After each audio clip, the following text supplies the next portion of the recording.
Hello everyone, welcomes to you all in Rajput Classes official YouTube channel. I am Jyoti Mishra. Today I will teach you State Board 10th Standard Lesson number 2 Life Processes in Living Organism. इस lesson में हम पढ़ेंगे हम जो nutrients जो हम खाना खाते हैं उसमें जो न्यूट्रिएंट्स होते हैं वो हमारा बॉडी कैसे यूटिलाइज करता है, और जो लिविंग ऑर्गेनिज्म होते हैं वो अपना कुछ एनिमल्स अपना खाना खुद बनाते हैं और कुछ अदर्स के ऊपर डिपेंड रहते हैं। तो ये दोनों बातें जिसे हम हेटेरोट्रॉप्स और ऑटोट्रॉप्स कहते हैं, ये सारी बातें हम इस लेसन में पढ़ेंगे। So let's start to learn. So living organisms and life processes. First of all living organism, basically हमें सबको पता है कि लिविंग ऑर्गेनिज्म जो होते हैं वो कुछ अपना खाना खुद बनाते हैं। फॉर एग्जांपल प्लांट्स एक ऑटोट्रॉप्स लिविंग थिंग्स है जो अपना खाना खुद बनाता है। अभी ये एक कॉमन थिंग है कि हम लोग सभी जानते हैं कि ऑटोट्रॉप्स मीन्स जो अपना खाना खुद बनाता है, जैसे कि प्लांट्स। अभी प्लांट्स अपना खाना खुद कैसे बनाता है, ना ही उसके पास कोई ऑर्गेनिक सिस्टम होता है, ना ही उसके पास कोई ऑर्गेन्स होता है, फिर वो अपना खाना कैसे बनाता है। इट मीन्स कि जो प्लांट्स होते हैं वो अपना खाना फोटोसिंथेसिस प्रोसेस के थ्रू बनाते हैं। व्हाट अबाउट अदर्स, जो एनिमल्स होते हैं वो अपना खाना कैसे बनाते हैं?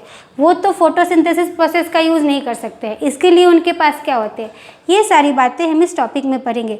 Various organic system and organs are continuously performing their functions in human body.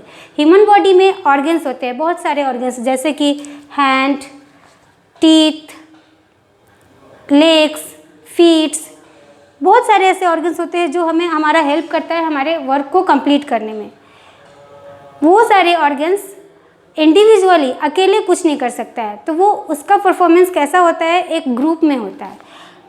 So along with the various system like digestive, respiratory, circulatory, excretory and controlling systems like nervous systems, ये सारे सिस्टम्स है जो हमारे human body और animals के body में work करता है।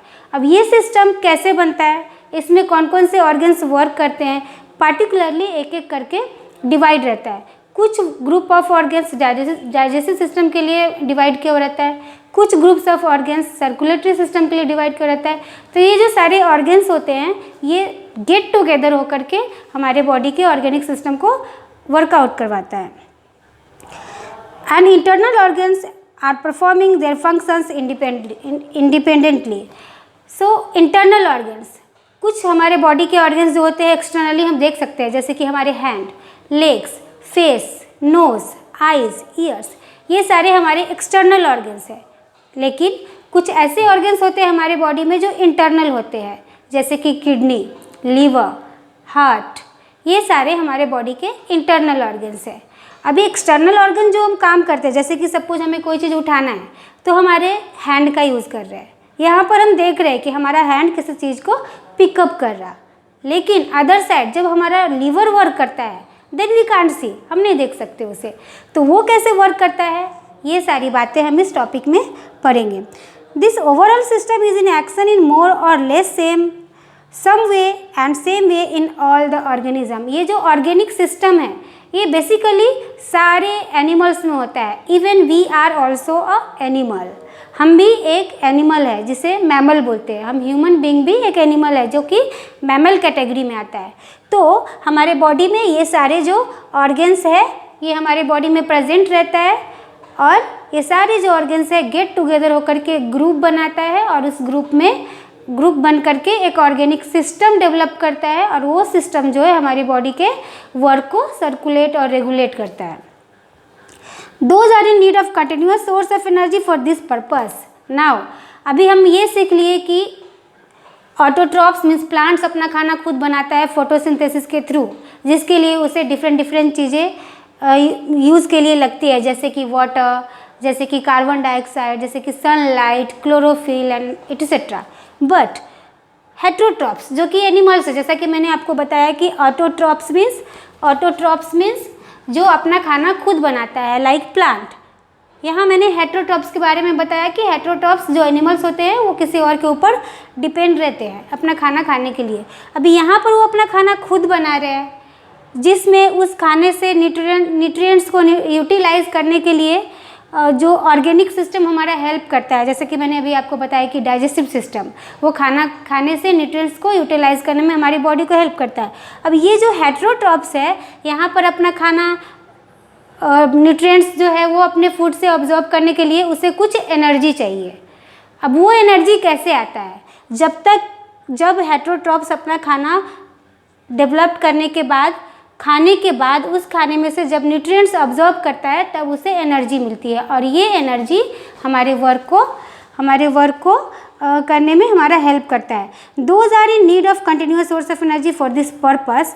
Carbohydrates, fats and lipids are the main sources of this energy and it is harvested by the mitochondria present in the cell.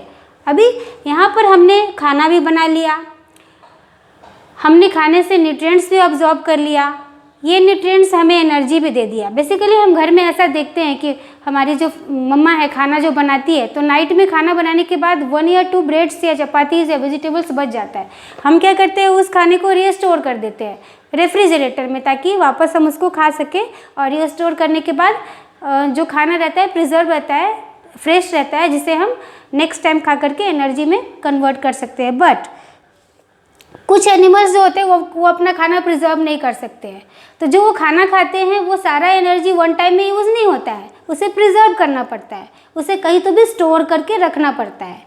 तो वो एक ऑर्गन है जिसे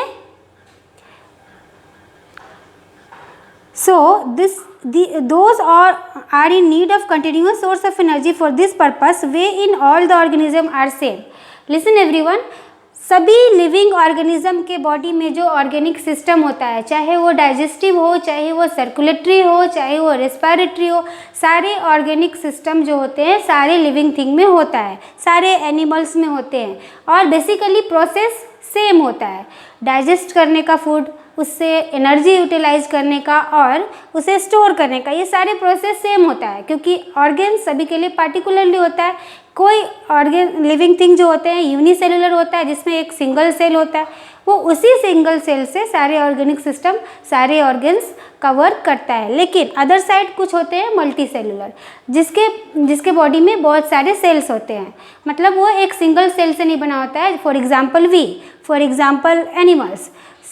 कुछ एनिमल्स होते हैं जो मल्टी सेलुलर होते हैं, जिसके पास बहुत सारे ऑर्गन्स होते हैं और सारे सिस्टम को कंट्रोल करने के लिए बहुत सारे ऑर्गेनिक सिस्टम भी होते हैं।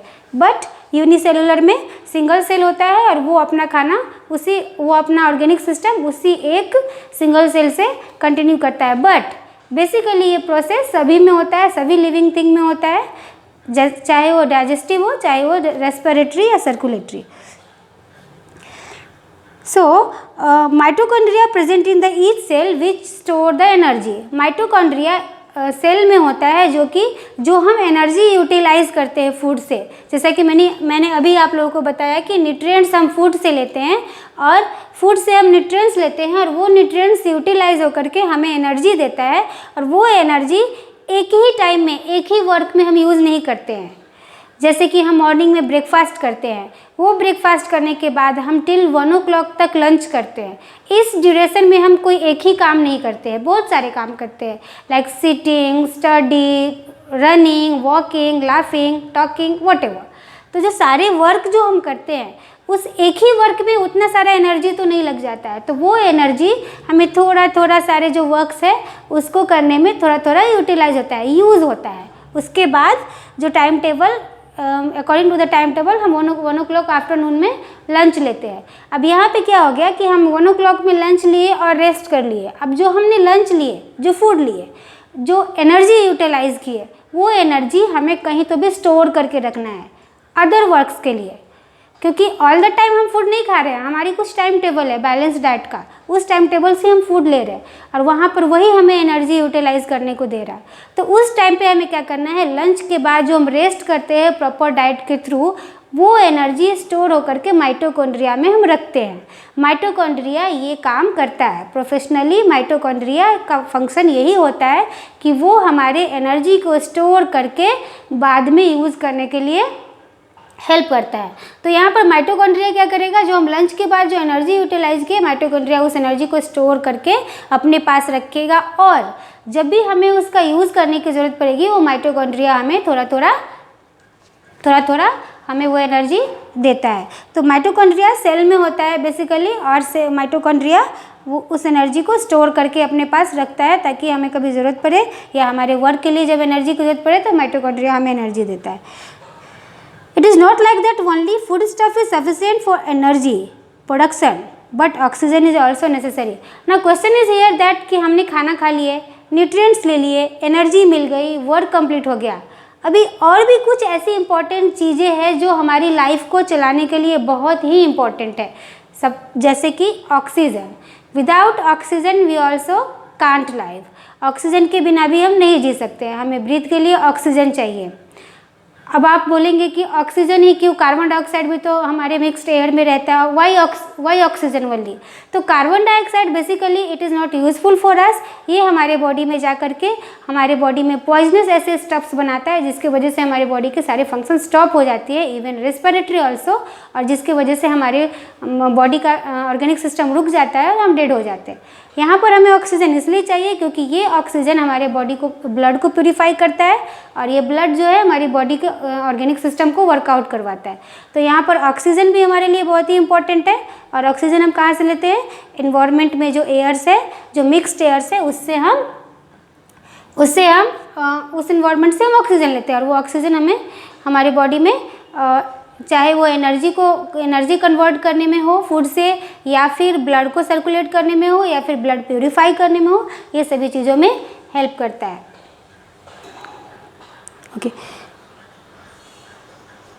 all these foodstuff and oxygen are transported up to the cell via circulatory system। Means यहाँ पर जो हम खाना खाते हैं, जो न्यूट्रिएंट्स अब्जॉर्ब करते हैं और जो एनर्जी यूटिलाइज करते हैं, और जो ऑक्सीजन लेते हैं as a breathing system like inhale and exhale system, it is called respiratory system. Then यहाँ पर जो ऑक्सीजन है और जो न्यूट्रिएंट्स है वो हमारे बॉडी में जो ट्रांसपोर्ट करता है, जैसे कि बहुत सारी ऐसे फूड स्टफ्स है जिससे हम एनर्जी लेते हैं वो, या फिर ऑक्सीजन जो हम ब्रीदिंग से लेते हैं, ये सारे जो है all this food stuff and oxygen transported up to the cell, ये हमारे बॉडी के सेल में भेजा जाता है। और कौन से सिस्टम के थ्रू भेजा जाता है? सर्कुलेटरी सिस्टम के थ्रू हमारे बॉडी में ट्रांसपोर्ट किया जाता है। Besides it is coordinated by the control system of the body. Each life processes contributes in its own way in the process of energy production. Now जो energy हमने utilise किए और जो ऑक्सीजन हमने ब्रीदिंग सिस्टम से लिए, ये हमारे बॉडी में सर्कुलेटरी सिस्टम के थ्रू हमारे बॉडी में ट्रांसपोर्ट किया गया। अभी यहाँ पे टीम वर्क होता है हमारे बॉडी में जाने के बाद, चाहे वो एनर्जी हो या ऑक्सीजन हो, एक टीम वर्क करता है यहाँ पर ऑर्गेन्स। एक अकेले कोई ऑर्गेन्स इस सिस्टम को, इस सर्कुलेटरी सिस्टम को कंट्रोल नहीं कर सकता। इसके लिए हमें क्या चाहिए? एक टीम वर्क चाहिए, मतलब 5, 6, 7, 8 ऑर्गेन्स चाहिए। ये ऑर्गेन्स एक दूसरे से कोऑर्डिनेट करके, कोऑर्डिनेशन मीन्स क्या? सपोर्ट करना, एक दूसरे से कंबाइन होकर के, जुड़ करके एक टीम में कन्वर्ट हो जाना और टीम में वर्क करना। जैसा कि प्रीवियस ग्रेड में आप लोगों ने पढ़े होंगे, दैट इज़ 8th स्टैंडर्ड में आप लोगों ने पढ़े होंगे कि कोऑर्डिनेशन क्या होता है? कोऑर्डिनेशन में एक दूसरे से जुड़ना और जुड़ करके किसी काम को करना। तो ऑर्गेन्स कोऑर्डिनेट होते हैं, एक दूसरे से जुड़ जाते हैं, एक टीम बनाते हैं, और टीम बनाने के बाद वो उस ऑर्गेनिक सिस्टम में कन्वर्ट होकर के इस प्रोसेस को वर्कआउट करवाते हैं। So each life processes contributes in its own way in the process of energy production. Functioning of all these life processes also requires the energy. Now जो भी हमारे बॉडी में ऑर्गेनिक सिस्टम है, जैसे कि डाइजेस्टिव ऑर्गेनिक सिस्टम, जैसे कि circulatory, respiratory, nervous, whatever, so all these organic system, ये सारे वर्क करने के लिए हमें एनर्जी चाहिए, और वो एनर्जी हमें डाइजेस्टिव सिस्टम के थ्रू फूड लेने के बाद, न्यूट्रिएंट्स यूटिलाइज करने के बाद, एनर्जी यूटिलाइज होने के बाद हमारे बॉडी में आता है, और ये एनर्जी ऑर्गेनिक सिस्टम को हेल्प करता है। यहाँ पे 3 चीज़ें एक दूसरे का हेल्प कर रहा, ऑर्गेनिक सिस्टम को ऑर्गेन्स हेल्प कर रहा, और ये जो ऑर्गेनिक सिस्टम है वो इसको एनर्जी हेल्प कर रहा। मीन्स ये तीनों का कोऑर्डिनेशन है यहाँ पर, मतलब तीनों एक दूसरे से जुड़े हुए। ऑर्गेन्स अगर हेल्प नहीं करेगा ऑर्गेनिक सिस्टम को, टीम नहीं बनाएगा, तो ऑर्गेनिक सिस्टम वर्कआउट नहीं करेगा, और अगर ऑर्गेनिक सिस्टम वर्कआउट नहीं करेगा ऑर्गेनिक सिस्टम को एनर्जी हेल्प नहीं करेगा तो ऑर्गेनिक सिस्टम स्टॉप हो जाएगा। मतलब ये तीनों कोऑर्डिनेट होकर के, जुड़ करके, टीम बना करके हमारे बॉडी में एनर्जी प्रोवाइड करता है, ऑर्गेनिक सिस्टम को हेल्प करता है वर्कआउट करने में, और ये ऑर्गेनिक सिस्टम हमारी बॉडी को कंट्रोल करता है। Human and other animals consume the fruits and vegetables. Okay, so हम एनर्जी के लिए क्या क्या खाते हैं? एक बैलेंस डाइट खाते हैं, जिसमें अब एक फूड तो हमें सारे न्यूट्रिएंट्स नहीं दे सकता, जैसे कि कार्बोहाइड्रेट्स, जैसे कि fats, vitamins, proteins, minerals, fibres, all things एक फूड नहीं दे सकता। इसके लिए हम क्या करते हैं? बैलेंस डाइट खाते हैं। अब बैलेंस डाइट में क्या क्या होता है? अभी यहाँ पर जो ये लेसन स्टार्ट होता है बेसिकली वो एनर्जी यूटिलाइजिंग प्रोसेस स्टार्ट होता है। ये लेसन का जो सोर्स है, जो मेन फोकस है, how we are going to utilize the energy while we are taking the food. हम जब खाना लेते हैं तो हम वो जो एनर्जी यूटिलाइज कैसे होता है, क्योंकि एनर्जी हमें नहीं दिख रही है कि हम न्यूट्रिएंट्स खा रहे हैं। जैसे कि हम अगर चपाती और वेजिटेबल्स खाते हैं, सब्जी खाते हैं, तो हमें ये नहीं पता रहता है कि इस ब्रेड से या चपाती से हम कार्बोहाइड्रेट्स लेते हैं। वहाँ पर कार्बोहाइड्रेट्स हमें नहीं दिख रहा, वो हमारे बॉडी में जाने के बाद, यूटिलाइज होने के बाद, एनर्जी में कन्वर्ट होने के बाद जो एनर्जी हमें मिलती है, लाइक पावर, जिसे हम सिंपल लैंग्वेज में बोलते हैं पावर, वर्क करने की जो कैपेसिटी, जो पावर, जो ताकत हमारे बॉडी में आती है, तो वो हमें फील होता है, समझ में आता है। अभी यहाँ पर ये लेसन का जो मेन फोकस है वो एनर्जी कैसे यूटिलाइज होता है, ऑर्गेनिक सिस्टम कैसे वर्कआउट करता है, और कोऑर्डिनेशन क्या होता है, जैसा कि मैंने अभी आप लोगों को एक्सप्लेन किया, उसे ही समझना है।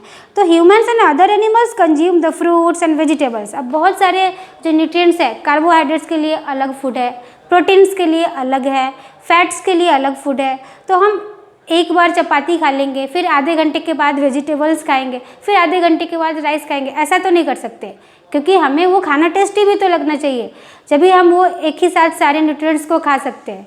तो एक हमारे लिए बैलेंस डाइट होता है, जिस बैलेंस डाइट में एक फूड कार्बोहाइड्रेट्स होना चाहिए, दूसरा फूड प्रोटीन्स रिच होना चाहिए, तीसरा फूड प्रोटीन्स रिच होना चाहिए, ऐसे स्मॉल अमाउंट में सारे न्यूट्रिएंट्स फूड होना चाहिए, जिससे हम एक बैलेंस डाइट खा करके हमारी बॉडी को एनर्जी यूटिलाइजिंग प्रोसेस में ला सके। मीन्स अगर हम एनर्जी यूटिलाइज करेंगे तो ही हमारा ऑर्गेनिक सिस्टम वर्कआउट करेगा। So humans and other animals consume the fruits and vegetables.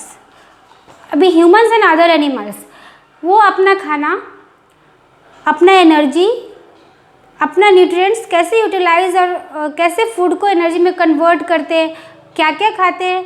Fruits and vegetables, like chapati, dal, vegetables, fruits, milk, eggs, fish, meat, ये सारे फूड एक बैलेंस डाइट में लेकर के खाने के बाद हमें सारे न्यूट्रिएंट्स हमारे बॉडी में अवेलेबल होता है, और ये न्यूट्रिएंट्स हमारे बॉडी में जाने के बाद एनर्जी में कन्वर्ट होकर के एनर्जी, और वो एनर्जी जो कन्वर्ट होता है, ये न्यूट्रिएंट्स एनर्जी में जो कन्वर्ट होता है, वो एनर्जी हमारे बॉडी में वर्क को कंप्लीट करने के लिए लेते हैं। लेकिन जैसा कि मैंने फर्स्ट में ही आप लोगों को बताया था कि प्लांट्स के पास ऑर्गन्स नहीं है। अब वो कैसे दाल, चपाती और वेजिटेबल्स खा सकता है? नहीं खा सकता है, क्योंकि उसके पास हमारे जैसे एनिमल्स के जैसे ऑर्गन्स नहीं हैं, ना ही उनके पास ऐसे ऑर्गेनिक सिस्टम है। जैसा कि मैंने आपको पहले ही बताया था कि जो अपना खाना खुद बनाए वो ऑटोट्रॉप्स, और जो अपना खाना, जो लिविंग थिंग अपना खाना खुद नहीं बनाए वो हेट्रोट्रॉप्स। मतलब हेट्रोट्रॉप्स डिपेंड रहता है किसी न किसी चीज़ के ऊपर खाना बनाने के लिए, लेकिन ऑटोट्रॉप्स डिपेंड नहीं रहता है, उसके पास अपना खुद का हर चीज़ रहता है, और वो उसके थ्रू अपना प्रोसेस करके खाना बना करके अपनी लाइफ को प्रोसीड करता है। So plants are autotrophs, they prepare their own food, they utilize some of the food for themselves, whereas remaining is stored in various parts like fruits, leaves, stems, roots, etc. Now अभी heterotrophs के बारे में मैंने आपको बता दिया कि heterotrophs क्या होता है, डिपेंड रहता है किसी के ऊपर खाना खाने के लिए। जैसे कि सपोज अगर हेट्रोट्रॉप्स का अगर एग्जांपल मैं दूं तो जैसे कि लायन क्या है, कार्निवोरस है, हेट्रोट्रॉप्स है, ये अपने खाने के लिए हर्बीवोरस के ऊपर या फिर कोई अदर एनिमल्स के ऊपर या ऑमनीवोरस के ऊपर या हर्बीवोरस के ऊपर या कोई अदर एनिमल्स के ऊपर फूड के लिए डिपेंड रहता है, राइट।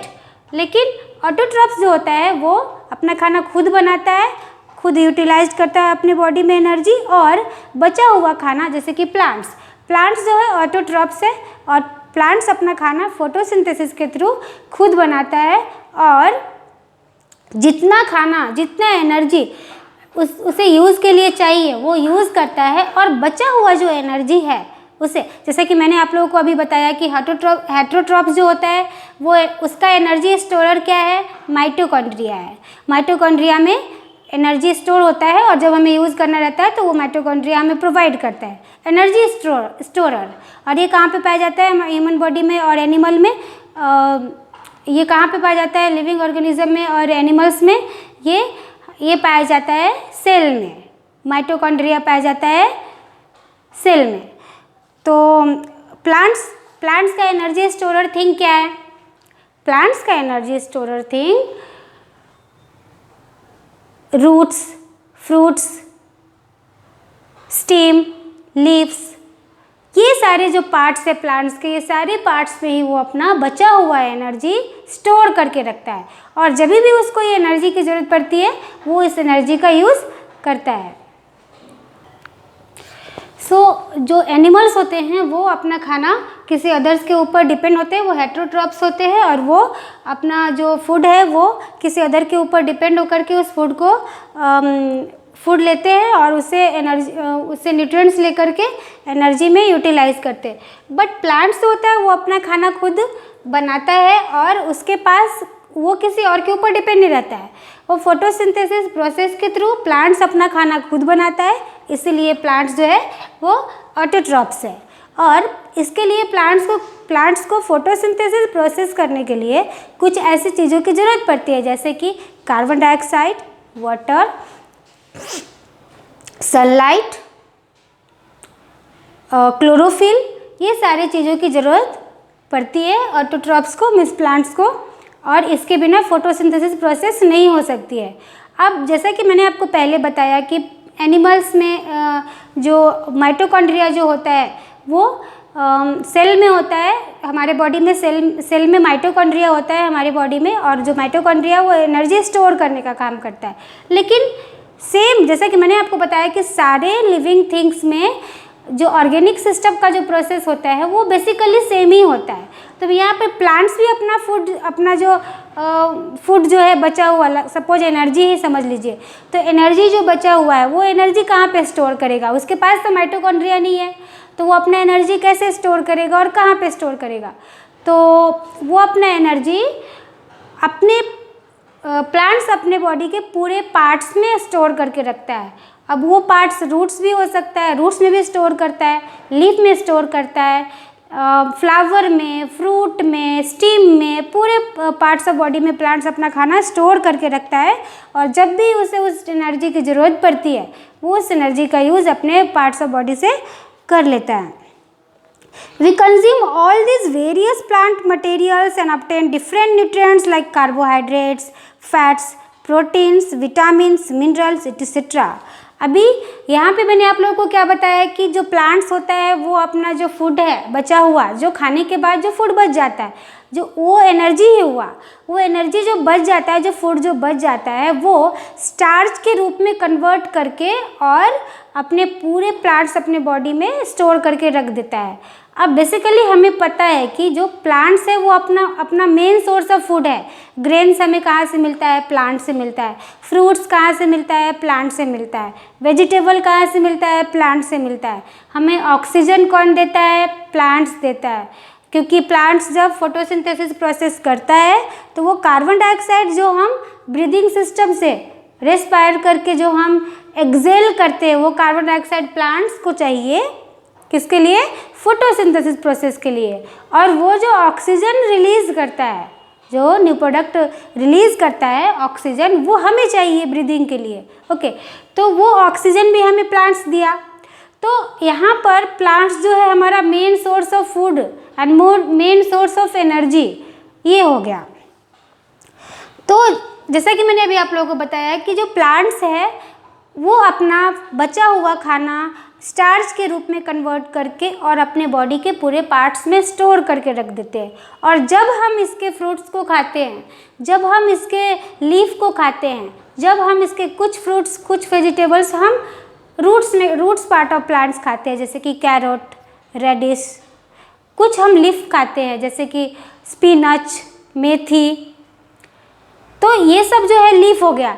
कुछ पार्ट्स हम फ्रूट्स खाते हैं, प्लांट्स के फ्रूट्स एज अ फ्रूट्स खाते हैं, कुछ पार्ट्स हम एज अ वेजिटेबल खाते हैं, कुछ पार्ट्स जैसे कि एज अ फूड हम फ्लावर्स भी खाते हैं प्लांट्स के। तो अब ये सारे पार्ट्स ऑफ प्लांट्स हमने एज अ फूड खाए, तो वो जो प्लांट्स ने एनर्जी स्टोर किया है वो कहाँ गया? हमारे बॉडी में गया, और वो हमें एक package, complete package of nutrients provide किया, carbohydrates, fats, vitamins, proteins and all. So basically I mean to say that plants जो है हमारा मेन सोर्स ऑफ फूड इसीलिए है क्योंकि प्लांट जो है अपना जो फूड है वो स्टार्च में कन्वर्ट करके अपने पूरे पार्ट्स ऑफ बॉडी में स्टोर करता है, और वो पार्ट्स ऑफ बॉडी प्लांट्स के हम खाते हैं एज अ फूड, और जिसके वजह से हम हमारे बॉडी में सारे जो न्यूट्रिएंट्स पैकेज है वो हमारे बॉडी में आ जाता है।